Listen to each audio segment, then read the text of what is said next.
Merci d'écouter Radio Mali, il est 7h à Bamako.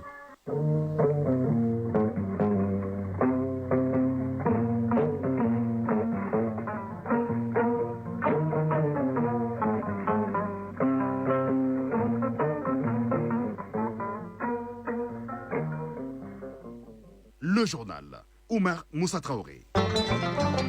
Mercredi 3 décembre 2025, bonjour et bienvenue. Ciel généralement nuageux sur Bamako ce matin, où 33 degrés sont attendus comme température maximale au cours de la journée. Le mercure ne devrait pas descendre sous la barre des 22 degrés affichés en ce moment. À la une de l'actualité de ce matin, certaines régions qui étaient dans une situation critique en matière de carburant ont été approvisionnées en précieux liquide cette semaine. Cette cadence sera renforcée dans les jours à venir en vue d'approvisionner toutes les régions. S'agissant de la situation à Bamako, les files d'attente dans les stations-service ont été réduites de façon drastique. Enfin, un plan d'approvisionnement du pays en denrées de première nécessité sera présenté au gouvernement dans les prochains jours afin de prévenir les éventuelles pénuries pendant le ramadan. Telles sont les principales conclusions de la réunion hebdomadaire du comité de gestion des crises et catastrophes tenue hier sous la présidence du Premier ministre Abdoulaye Maïga.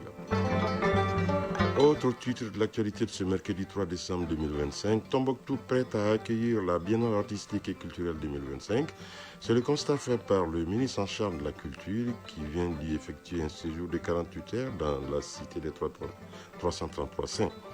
Et puis chronique de l'environnement, dans le rendez-vous du mercredi à Guibou Koulibaly évoque aujourd'hui l'attitude des communautés face à la dégradation de leur environnement. Enfin, en sport, coup de théâtre à quelques jours de la CAN au Maroc, avec ce changement de calendrier dans la libération des joueurs par leur club. Alors qu'ils devraient regagner leurs sélections respectives au plus tard le 11 décembre, la FIFA vient de décider que les joueurs seront finalement libérés par leur club le 15 décembre, soit moins d'une semaine avant le début de la CAN. Une situation qui fait couler beaucoup d'encre sur le continent. La synthèse de l'actualité sportive, ce sera avec Aridou Natina. Voilà pour le sommaire.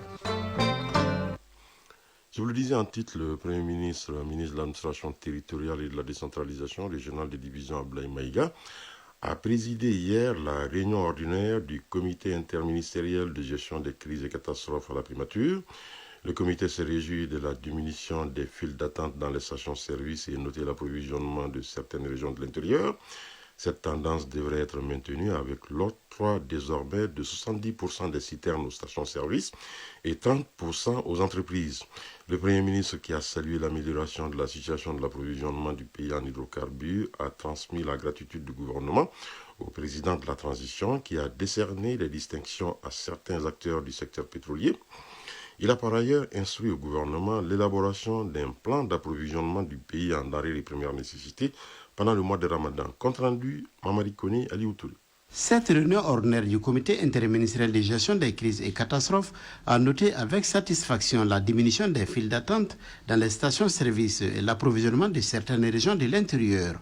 De l'exposé du directeur du Centre de coordination et de gestion des crises SECOGEC, il ressort que les stations-service sont suffisamment approvisionnées avec l'arrivée des convois. En ce qui concerne les denrées de première nécessité, pas d'inquiétude. Moussa Alassane Diallo, ministre de l'Industrie et du Commerce. Globalement, le comité a constaté au plan de l'approvisionnement du pays en denrées de première nécessité que la situation est globalement satisfaisante. Le comité a fait le constat de l'application du protocole qui a été signé le 21 novembre 2025 entre l'État et les deux groupements professionnels, le groupement malien des productions de pétrole et le groupement des productions de pétrole, et qui a ramené à 24 heures le durée de passage des citernes au niveau des bureaux de pétrole d'Irlande. Et le comité a fait le constat que la signature de ce protocole a permis de casser les files d'attente dans les stations avec une très forte amélioration de l'approvisionnement global de notre pays. Le comité a salué tous les acteurs qui se sont impliqués dans cela et finalement le comité a recommandé que nous puissions maintenir ou renforcer la cadence de façon à ce que nous puissions très rapidement trouver un retour à la normale. Le deuxième point que le comité a échangé par rapport aux hydrocarbures, c'était l'approvisionnement des zones critiques. La semaine dernière, on avait énormément de zones critiques comme Mopti, San, Koutiala, Dioula, Nara, donc Banyangara. Mais le constat a été fait aujourd'hui que des dispositions qui ont été prises au courant de la semaine ont permis d'assurer l'approvisionnement de certaines régions critiques, comme San et comme Koutiala, et l'approvisionnement de Mopti. Donc des dispositions sont en cours pour assurer aussi l'approvisionnement des autres régions critiques comme Dioula, Nara et Banyangra. Mais le comité aussi a mis un accent très particulier sur la poursuite, n'est-ce pas, de la lutte contre la fraude, les détournements et les rétentions des stocks. Dans le cadre de l'anticipation, le Premier ministre a instruit au comité d'élaborer un plan d'approvisionnement du pays en denrées de première nécessité pendant le mois de Ramadan. À ce titre, le Premier ministre, chef du gouvernement, a instruit au ministère de l'Industrie et du Commerce, au ministère de l'Économie et des Finances, au ministère de l'Agriculture, de travailler sur un plan d'approvisionnement et qui doit être présenté lors de la prochaine réunion du comité interministériel, de façon à assurer un approvisionnement correct de notre pays pendant le mois de Ramadan. Le Premier ministre a invité l'ensemble des acteurs à la vigilance et a salué l'amélioration de la situation. Le chef du gouvernement a saisi cette occasion pour transmettre la gratitude du comité interministériel de gestion des crises et catastrophes au président de la transition, le général d'armée Assimi Goïta, pour avoir décerné des distinctions à certains acteurs du secteur pétrolier. À présent, le contenu de ce communiqué de presse, le ministère de l'Industrie et du Commerce informe l'opinion nationale et internationale, ainsi que l'ensemble des partenaires et participants que le Forum de l'investissement de l'Organisation de la coopération islamique OCI en Afrique, initialement prévu du 2 au 4 décembre à Bamako, est reporté à une date ultérieure. Cette décision prise en concertation avec les parties prenantes, notamment le Centre islamique pour le développement du commerce, s'inscrit dans une dynamique d'organisation optimale de l'événement d'envergure internationale. Le Mali, résolument engagé sur la voie de la consolidation économique et de l'attractivité des investissements, entend offrir un cadre à la hauteur des ambitions communes. Ce temps supplémentaire permettra d'accueillir le forum dans les meilleures conditions, avec une participation plus large, des panels renforcés et des opportunités d'affaires mieux structurées. La nouvelle date fera l'objet d'un communiqué ultérieur. Je vous le disais en titre, la Biennale artistique et culturelle Tombouctou 2025 se prépare activement. Pour le ministre de la Culture, la région est prête à accueillir l'événement. C'est le constat qu'il a fait après avoir effectué un séjour de 48 heures dans la ville sainte, visite des sites de vente abrités, les spectacles et échanges avec les membres de la commission régionale d'organisation. Sur le point des préparatifs ont été les temps forts de cette mission. Tombouctou, Idrissa Goulou Sissoko. Au cours de son séjour dans la ville, le ministre a visité la salle Ali Farka Touré, entièrement rénovée, le site de la Flamme de la Paix, la salle de conférence de l'IRI Ahmed Baba, la mascotte, le stade municipal et la résidence du gouverneur. Il a aussi suivi une présentation des activités menées par la commission régionale d'organisation.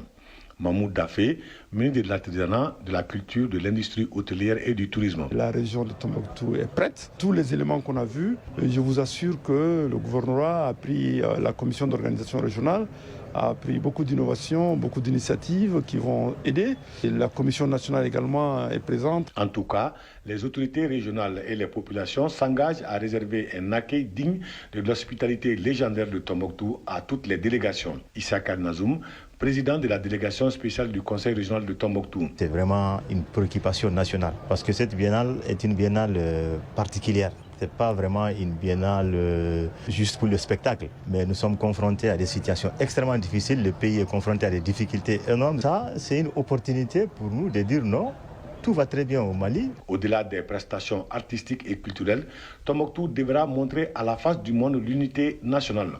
Mahmoud Dafé, ministre de l'artisanat, de la culture, de l'industrie hôtelière et du tourisme. Une biennale, c'est d'abord une occasion pour les fils et les filles du pays de se retrouver, faire des moments de brassage, toutes choses qui vont permettre de coudre et de recoudre le tissu national et qui vont donner un élan. Parce que beaucoup d'incompréhension et de difficultés entre les enfants d'un pays, c'est parce qu'on ne se connaît pas.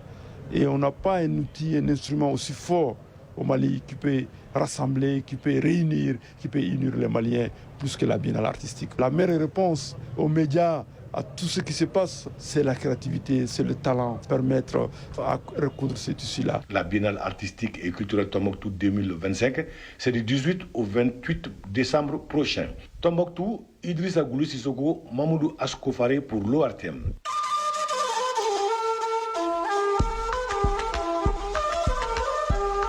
AES, actualité.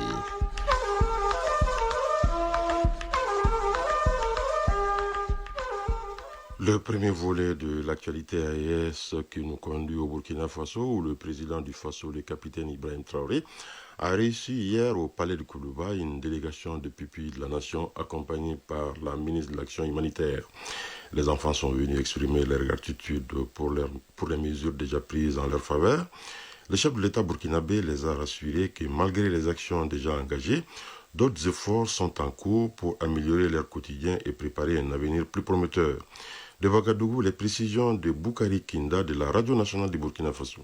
La rencontre des pupilles de la nation avec le chef de l'État, le capitaine Ibrahim Traoré, a constitué une occasion privilégiée pour ces enfants d'exprimer leurs doléances. Celle-ci porte principalement sur l'encadrement, l'accès facile aux services sociaux de base, au logement ainsi qu'aux moyens de transport. Julia Cécile Louré, la représentante des pupilles de la nation, a exprimé sa gratitude au président du Faso pour l'attention constante qu'il leur témoigne et pour les actions déjà engagées en leur faveur. Excellence, Monsieur le Président du Faso, grâce à vous, nous avons reçu nos cartes de but. Nous avons droit à des allocations pour nous aider.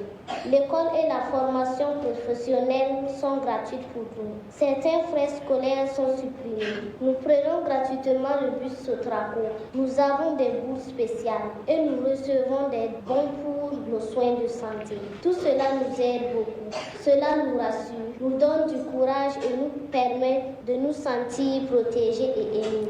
Cette rencontre s'inscrit dans le cadre de la campagne nationale de solidarité au Burkina Faso de Messira, dont l'objectif est d'assurer une protection constante aux couches vulnérables. Selon la ministre en charge de la solidarité nationale, le commandant Pélagie Cabré, 809 pupilles de la nation ont été recensés, dont 522 déjà enrôlés et détenteurs de leur carte officielle. Ces pupilles bénéficient désormais d'une allocation mensuelle de 10 000 francs CFA, d'une scolarité gratuite dans les établissements publics, d'une gratuité dans les centres publics de formation professionnelle ainsi que du transport gratuit par la Sotraco. Ils sont également pris en compte dans les critères d'éligibilité aux logements sociaux. Ces avancées témoignent de votre volonté ferme. Aucun enfant du Burkina Faso ne doit être abandonné ou oublié. Le président du Faso, le capitaine Ibrahim Traoré, a rassuré les pupilles de la nation qu'en plus des actions déjà entreprises, des efforts soutenus sont en cours afin d'améliorer leur quotidien et de préparer un avenir meilleur. Beaucoup ont souffert lorsqu'ils ont perdu leurs parents. Beaucoup continuent de souffrir. Une question même qui rejoint cela, des gens sont mal accueillis dans les familles d'accueil, d'autres sont maltraités. Voilà pourquoi nous sommes en train de prendre toutes les mesures pour que vous soyez à l'aise. Le chef de l'État a exhorté ces jeunes visiteurs à cultiver la discipline, l'esprit de famille, le respect des aînés et l'assiduité à l'école. Il leur a assuré de son soutien constant, les considérant comme les vrais héros, les piliers de la nation. Le second volet de l'actualité AES nous amène au Niger, où le ministre de la Justice et des Droits de l'Homme, garde des Sceaux, chargé des relations avec les institutions, Aliou Daouda, a animé un point de presse. Cette rencontre portait sur la découverte de plusieurs centaines de tonneaux contenant des substances radioactives abandonnées par le groupe Orano à Madaouela dans le département d'Arlit. Pour plus de précisions, je vous propose d'écouter le garde des Sceaux du Niger, Aliou Daouda, au micro de nos confrères de la Voix du Sahel. Dans un communiqué publié le 27 novembre 2025, le groupe français Orano fait part de sa condamnation du transport illégal de l'uranium entreposé dans le site de la Somaïre, comme si c'est sa propriété. Cette déclaration, pour le moins surprenante, révèle le vrai visage d'Orano, celui d'un prédateur ayant perdu sa proie et qui continue de considérer, tout puissant qu'il se prétend, que les mines nigériennes constitue sa propriété au sein du territoire nigérien, allant jusqu'à dénier toute intelligence au cadre nigérien pour exécuter dans les règles de l'art les actes de conditionnement, de protection et de transport de ces produits stratégiques.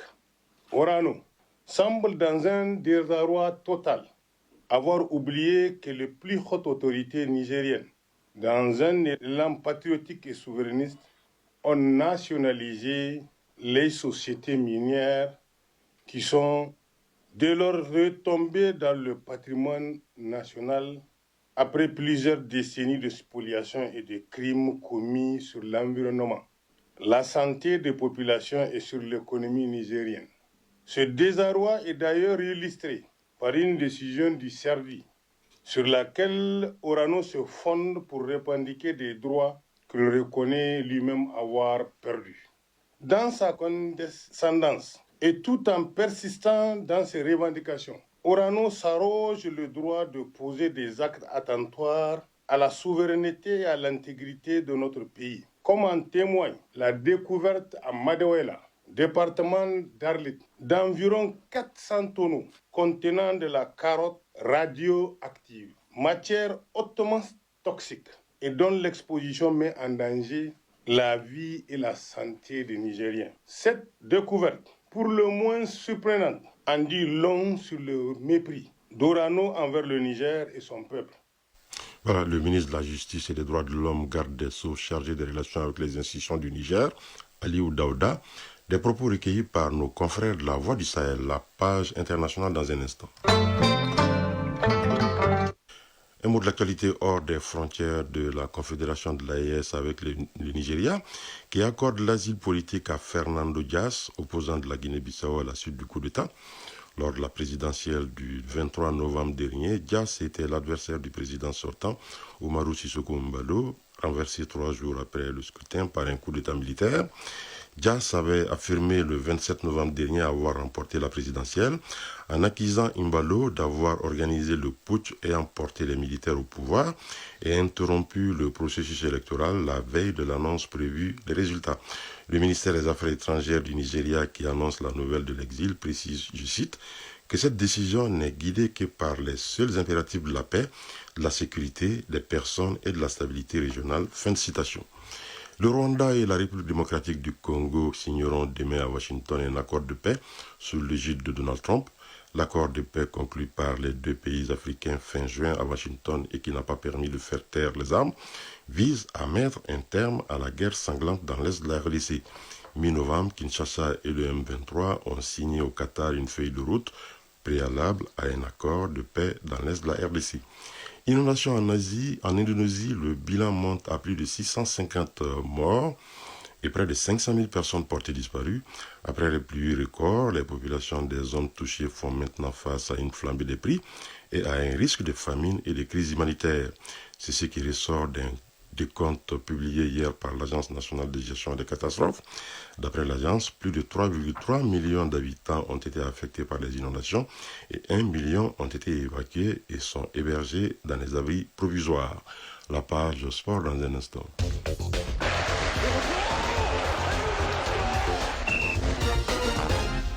Au menu de cette page sport uniquement du football, en Europe, le milieu de semaine est marqué par quelques rencontres de championnat.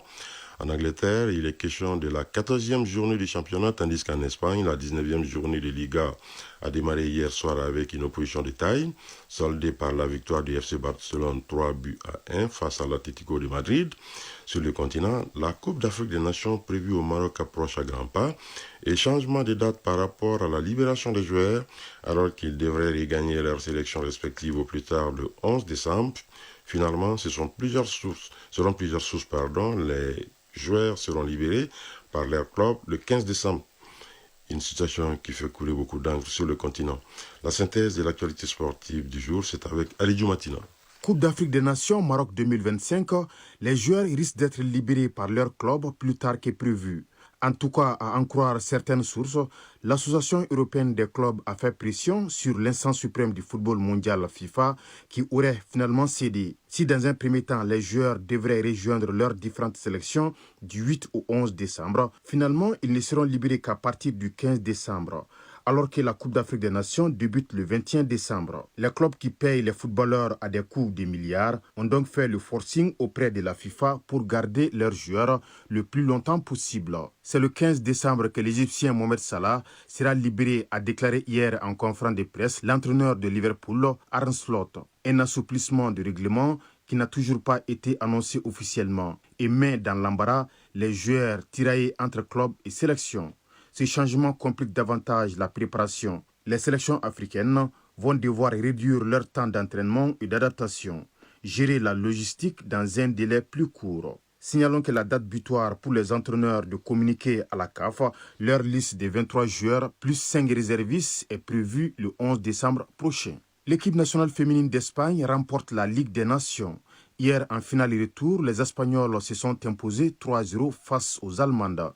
Déjà à l'aller, les deux formations avaient fait match nul 0 but partout. Championne du monde et vice-championne d'Europe, la sélection féminine d'Espagne continue d'enrichir son palmarès avec un deuxième titre en 2 éditions dans cette compétition. Quant à la sélection féminine française, elle termine 3e de cette Ligue des Nations au profit de la Suède. En Angleterre, démarrage hier de la 14e journée de Premier League. Bournemouth s'incline à domicile 1-0 devant Everton. Newcastle et Tottenham ont partagé les points 2 buts partout.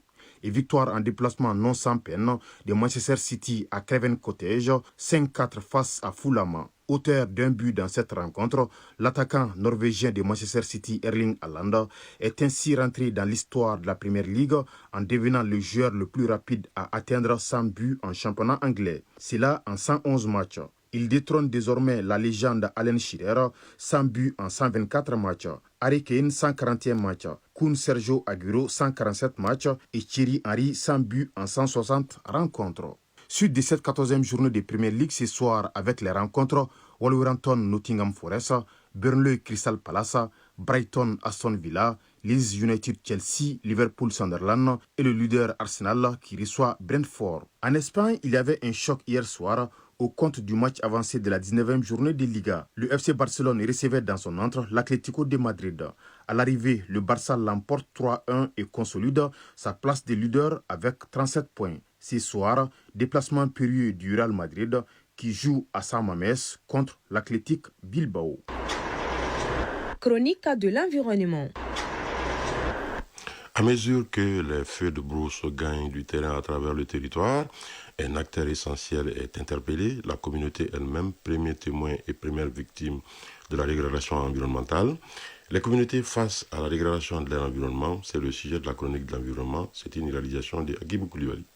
Dans de nombreux villages à travers le pays, les habitants assistent, souvent démunis à la progression implacable des incendies. La pression démographique, les déplacements forcés liés à l'insécurité et à la réduction constante des terres cultivables exacerbent les tensions autour des ressources naturelles déjà fragilisées. Comme le rappelle Adama Sambou Sissoko, docteur en géographie de l'environnement, le feu de brousse va se déclarer sur le tiroir d'un village quelconque. Ce village en tant que tel, les fils et les filles de ces villages qui de moins en moins respectent l'autorité des parents. Donc, de moins en moins, ils respectent l'autorité du chef de village, des conseillers du chef de village. Donc, même quand le feu se déclare, quand on demande aux enfants, aux jeunes, d'aller éteindre le feu, mais ils vont passer à autre chose. Donc là, à ce niveau, il faut qu'on revoie les fondements même depuis la famille. Pour le colonel Bougouna Traoré, directeur régional des eaux et forêts de Koulikoro, la coopération entre les services forestiers et les populations est un pilier incontournable. Les communautés rurales doivent jouer un rôle de veille citoyenne. Autrement dit, ces communautés qui profitent de la brousse n'ont pas un intérêt à ce que cette bourse brûle et circonscrire les différents faits de bourse à travers les différents messages que nous passons à leur niveau. Nous sommes dans une synergie d'action qui fait qu'un fait, dès lors que nous n'avons pas les moyens de l'éteindre, donc l'extinction n'est pas facile, nous faisons recours au service de la protection civile. Colonel Lagabé Maïga, directeur régional des eaux et forêts de Badiangara. Par rapport aux élus, ce sont vraiment des collaborateurs directs dans cette situation. Beaucoup de cas de feu nous ont été apportés par les élus communaux, les maires principalement. C'est pour dire à quel point la collaboration est vraiment réelle entre nous. Vous savez, dans un contexte de décentralisation au Mali aujourd'hui, on ne peut rien entreprendre sans ces élus communaux. Le service forestier a été l'un des tout premiers à ouvrir une brèche vers les collectivités avant même l'avènement de la décentralisation. Donc c'est pour dire que nous maintenons cette cadence. Lorsque la nature s'embrase, c'est toute la communauté qui suffoque. La lutte contre les feux de brousse ne commence ni dans les grandes villes, ni dans les bureaux administratifs, mais au cœur des villages, là où se joue chaque jour la survie des terres, des pâturages et des générations futures. À cette heure passée de 24 minutes à Dioïla se referme cette édition. La coordination éditoriale a été assurée par Ousmane Daou. À la mise en onde, il y avait Ismaïla Diarra. Merci d'avoir été de notre prochain rendez-vous des infos 13h. Vous retrouverez Aïssata Saliou Maïga. Mais d'ici là, vous allez pouvoir suivre tout à l'heure la page météo avec Djeneba Doumbia, les avis et communiqués avec Doudou Tembili. Retrouvez cette édition sur www.ortm.ml et sur l'ensemble de nos plateformes digitales. La mise en ligne de la présente a été assurée par Mohamed Koulibaly. Excellente suite de programme sur l'ORTM.